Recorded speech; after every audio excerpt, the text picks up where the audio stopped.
వారికి వెలుగు అనేది ఉదయించింది. ఏమిటి?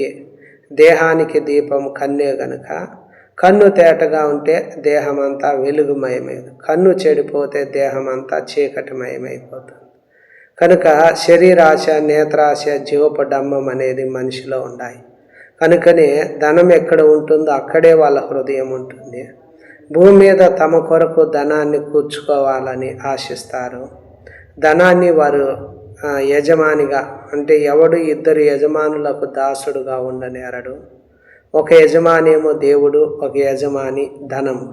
కనుక అనేక మంది ఈరోజు ఏం చేస్తున్నారంటే దేవుణ్ణి ద్వేషిస్తున్నారు, ధనాన్ని ప్రేమిస్తున్నారు. ధనము పక్షంగా ఉండి దేవుణ్ణి తృణీకరిస్తూ ఉన్నారు.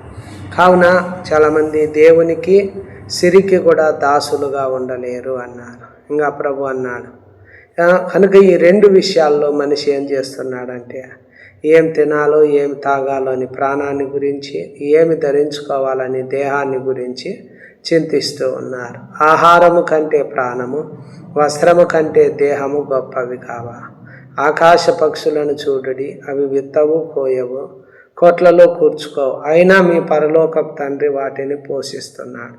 మీరు వాటికంటే బహుశ్రేష్ఠులు కారా అని దేవుని వాక్యం చెప్తుంది. కావున ఏమి తిందుమో, ఏమి త్రాగుదుమో, ఏమి ధరించుకుందుమో అనే విషయం గురించి చింతింపకుడి. అన్యజనులు వీటన్నిటి విషయమై విచారింతురు. ఇవన్నీ మీకు కావాలనని మీ పరలోకపు తండ్రికి తెలియను. కాబట్టి మీరు ఆయన రాజ్యమును నీతిని మొదట వెతుకుడి, అప్పుడు అవన్నీ మీకు అనుగ్రహించబడును. రేపటిని గురించి చింతింపకుడి, రేపటి దినము దాని సంగతులను గురించి అదే చింతించును. కనుక దేవుని వాక్యం అంటుంది, ఈరోజు మనిషిలో అంతా కూడా ఆశ ఏమిటంటే నేత్రాశ ఉండాలి.